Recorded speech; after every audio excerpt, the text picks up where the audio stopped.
Can't you simply hire me as your domestic assistant? I possess exceptional capabilities and desperately require employment. Please, Jeffrey, consider this proposal. A former Duchess, a convicted sexual predator, a plea for household work. This is not fiction. This is an actual email that Sarah Ferguson, the Duchess of York, sent to Jeffrey Epstein in May 2010, just days before she was caught on video selling access to Prince Andrew for £500,000. This is the story of a woman who transformed from royal bride to someone desperately seeking employment from a convicted pedophile. A journey spanning 4 decades of relentless financial destruction, where every rescue led to another crisis, every intervention enabled more recklessness, until she found herself begging a monster for a job. The fairy tale beginning. Sarah Ferguson exchanged vows at Westminster Abbey on July 23, 1986, joining one of the world's most influential dynasties. The world watched in fascination as she became the Duchess of York, married to Prince Andrew, fourth in line to the throne.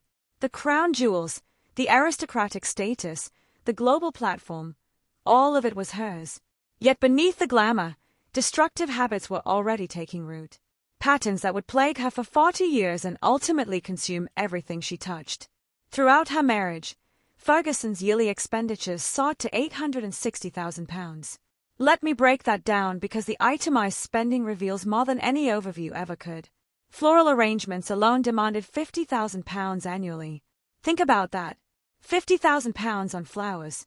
Every single year. Present purchases reached £150,000. Wardrobe expenses consumed another £100,000. And during one shopping spree at Bloomingdale's, she depleted £25,000 within 60 minutes. These weren't funds from her personal accounts. When invoices arrived, others settled the tabs. Queen Elizabeth II repeatedly rescued Ferguson from creditors. A former staff member explained the system bluntly. Retailers tolerate unpaid balances because of her identity, so invoices simply accumulate indefinitely. This wasn't living beyond your means. This was living in a parallel financial reality where bills simply didn't apply to you because someone would always bail you out. The Queen's emergency bailout. In April 1994, the situation reached a crisis point. Coutts Bank issued a 14-day ultimatum for complete settlement. Queen Elizabeth II paid £500,000 to rescue her daughter-in-law from creditors. £500,000. Not a loan. A gift. A rescue operation. And it didn't work. By November 1995, Ferguson publicly acknowledged requiring banking permission for even small check amounts. Her spending was so out of control that the bank wouldn't let her write checks without approval. When divorce proceedings concluded in 1996, her outstanding obligations to Coutts reportedly surpassed $4 million. $4 million. In debt. After years of the royal family settling her bills, after repeated rescue operations, after £500,000 emergency payments from the Queen herself, Ferguson had managed to accumulate $4 million in debt. The royal family, finally exhausted by years of financial rescue operations, withdrew their support. And that's when things really started to unravel. The American reinvention. To Ferguson's credit, she refused to retreat into obscurity. She established herself in New York, and initially her professional resurrection appeared genuine. A Weight Watchers partnership valued at approximately £500,000 maintained her public profile and income stream for 12 years. Children's literature projects produced ongoing royalty payments. In 1997, she achieved a milestone as the first royal family member to commercially endorse products on American television, securing $500,000 from Ocean Spray. By 2001, she appeared on Larry King Live, acknowledging past financial recklessness while claiming to have achieved stability. "I've learned my lesson," she said. "I'm living within my means now." That stability proved illusory, because the fundamental problem wasn't just spending. It was a complete inability to understand the relationship between income and expenditure, between earning and owing, between temporary cash flow and sustainable lifestyle. The charity scandal. By 2007, financial records for her charitable organization, the Sarah Ferguson Foundation, revealed something deeply troubling. The foundation had collected over $58,000 annually while distributing nearly $22,600 in actual charitable contributions. Think about those numbers. The charity was collecting money but only giving about 40% of it to actual charitable causes. Where was the rest going? Administrative costs, personal expenses. The foundation that was supposed to help others was primarily helping Ferguson maintain her lifestyle and public profile. During this same time frame, she confronted multiple lawsuits in England from an accountant, legal counsel, and photography business, all pursuing unpaid invoices. The pattern continued. Run up bills. Don't pay. Get sued. Settle or default. Move on to the next crisis. This wasn't occasional mismanagement. This was systematic financial chaos. The 2009 collapse. Then in 2009, her American lifestyle enterprise, Hartmore, completely imploded. She disclosed to Hello magazine that resulting debts totaled £600,000, approximately $889,000 at the time. Earnings she had invested from her film work on the young Victoria vanished entirely in one catastrophic business failure. Every penny she'd made from that movie, gone. And she was back in debt, deeper than ever, with no obvious way out. This crisis brought Jeffrey Epstein into her narrative center. Epstein had entered a guilty plea in 2008 for soliciting prostitution involving a minor. He had completed 13 months of imprisonment in Florida. His status as a convicted sex offender was public knowledge. His crimes against underage girls were documented. None of this prevented Ferguson from reaching out to him for help. The emails to Epstein. In 2009, while Epstein was still dealing with the fallout from his conviction, Ferguson allegedly contacted him via email seeking bankruptcy guidance, considering alternatives including financial rescue packages from two billionaires, and discussing liquidating her personal jewelry collection. She wasn't just asking for advice. She was asking for money. From a man who had just been released from prison for sex crimes against minors. That same year, recovered correspondence shows her organizing a Miami lunch meeting with Epstein that would include herself along with Beatrice and Eugenie, her two daughters. Her daughters, meeting with a convicted sex offender. For what purpose? Financial discussions. Networking. The fact that she thought this was appropriate, that she brought her daughters into Epstein's orbit, reveals judgment so catastrophically poor that it defies comprehension. The cash for access scandal. What followed became the most devastating month of her public existence, condensing decades of poor judgment into May days.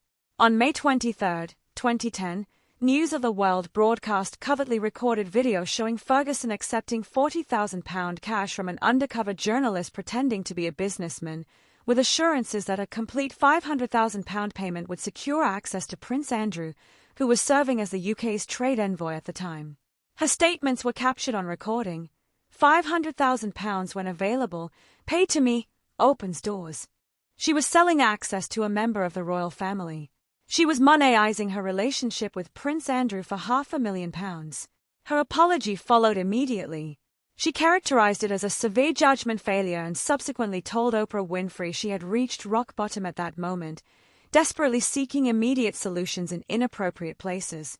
The email days before the scandal. But what Ferguson omitted from that explanation was correspondence she had already transmitted to Epstein just days before the video became public. Dated May 16, 2010, that email emerged in early 2026 when the U.S. Department of Justice published over 3 million pages of Epstein documentation. And it's absolutely devastating. But why? I don't comprehend. Can't you simply hire me as your domestic assistant? I possess exceptional capabilities and desperately require employment. Please, Jeffrey, consider this proposal. Read that again. A former Duchess, a member of the royal family by marriage, was begging a convicted sex offender to hire her as a domestic assistant, as a maid, as household staff, because she desperately required employment. This wasn't written in the 1990s when her financial troubles were beginning. This was written in 2010, after years of public scandals, after the divorce, after the charity revelations, after multiple business failures, after she'd claimed to have learned her lessons. And she was so desperate for money that she was willing to work as a domestic assistant for Jeffrey Epstein. The expert analysis. Royal analyst Meredith Constant provided timeline context. Sarah Ferguson has consistently battled financial difficulties, but 2010 represented a particularly devastating year. This correspondence to Epstein was transmitted May days before the cash for access scandal. I'm unsurprised she explored unconventional employment opportunities. That's a diplomatic way of saying She was so desperate she'd work for anyone who'd pay her, including a convicted pedophile. Royal commentator Hilary Fordwich offered significantly harsher criticism. This transcends acceptable behavior. It validates her appallingly poor judgment, her moral corruption, and her rapacious nature. She maintained an exceptionally lavish lifestyle she couldn't afford and was willing to do anything to keep it going. That's the fundamental issue. The lifestyle was never sustainable. But Ferguson couldn't or wouldn't accept that reality. The financial connection with Epstein. The financial connection with Epstein extended beyond email exchanges. In March 2011, reports surfaced that Epstein had transferred £15,000 to a Ferguson employee for debt resolution. This transaction was reportedly coordinated through Prince Andrew. So not only was Ferguson getting money from Epstein, Andrew was facilitating it. On March 7, 2011, Ferguson acknowledged it publicly, describing it as a massive judgment error. That same day, she publicly vowed to permanently sever all connections with Epstein. But private correspondence leaked in 2025 revealed contradictory evidence. In these messages, Ferguson apologized to Epstein for publicly rejecting him, characterizing him as a loyal, generous, and exceptional friend and the brother she had always desired. So publicly she was distancing herself. Privately, she was apologizing for having to distance herself and reaffirming their friendship. The public face and the private reality were completely different. The desperate pleas continue. The emails that have emerged show a pattern of desperation that's almost painful to read. I am at your service. Just marry me. That's not a joke. That's not hyperbole. That's Ferguson offering to marry Jeffrey Epstein, a convicted sex offender, because she thought it would solve her financial problems. When are you going to employ me? She asked. Also, do you still love me? The neediness is palpable. The desperation is obvious.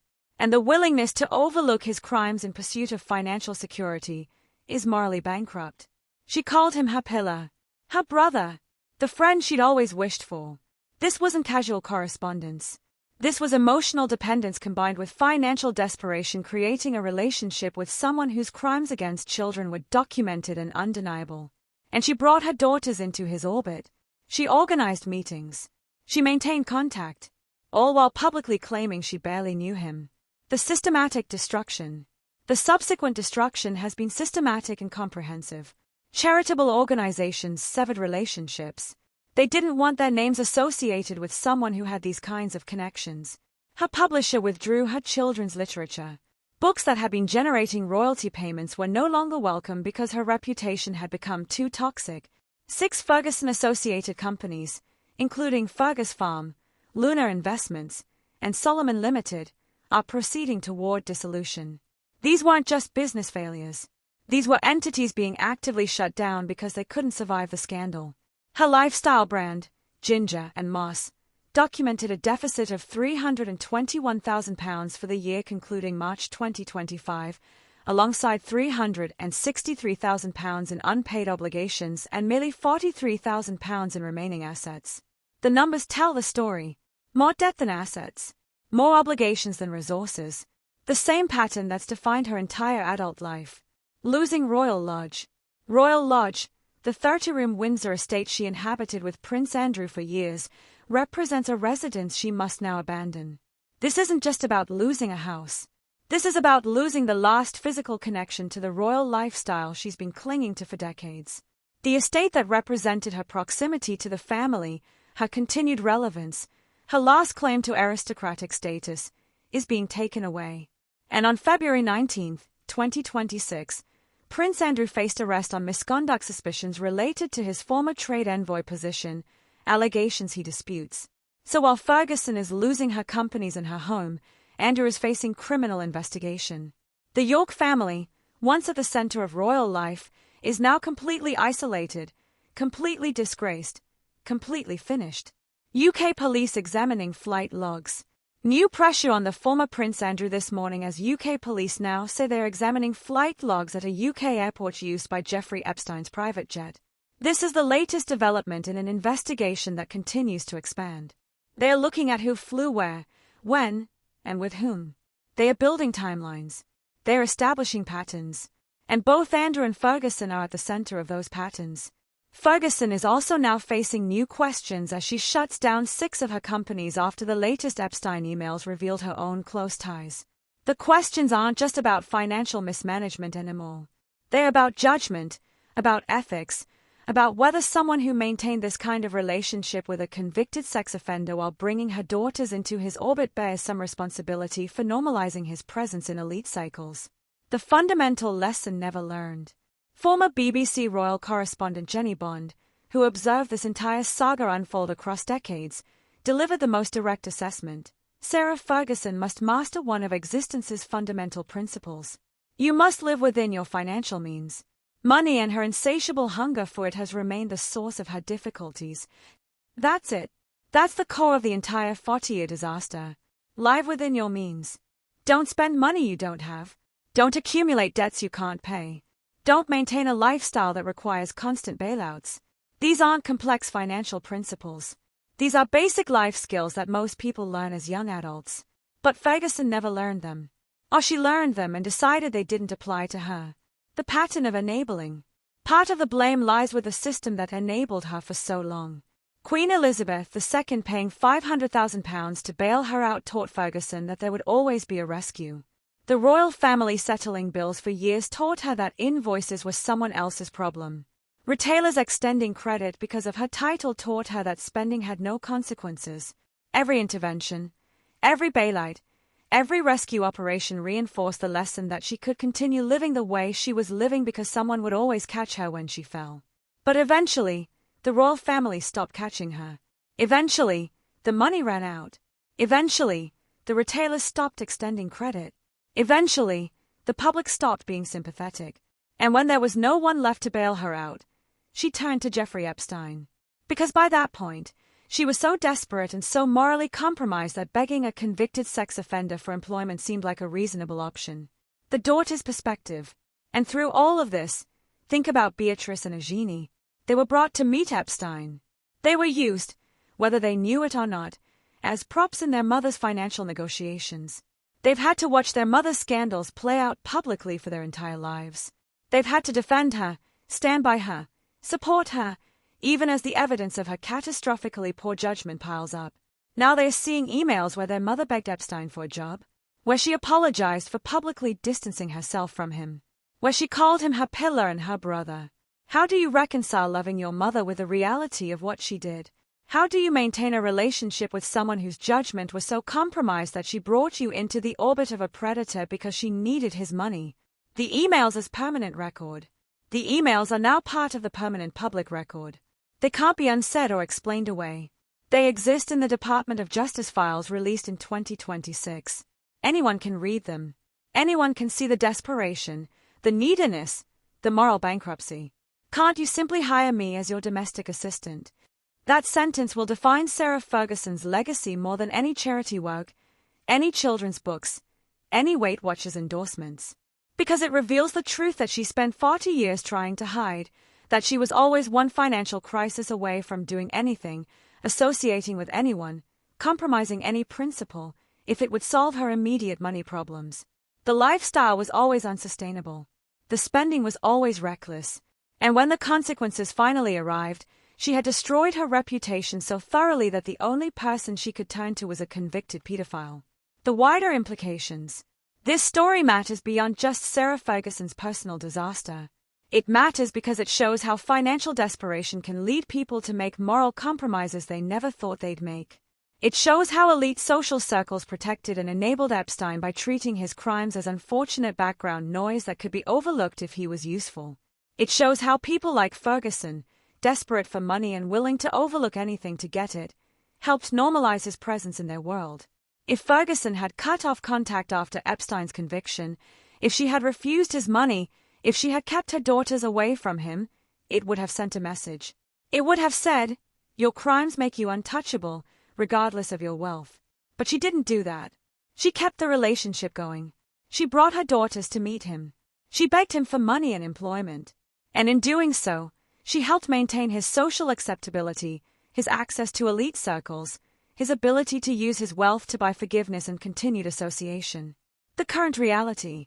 Today, Sarah Ferguson is shutting down companies, facing questions about her Epstein connections, and preparing to leave Royal Lodge.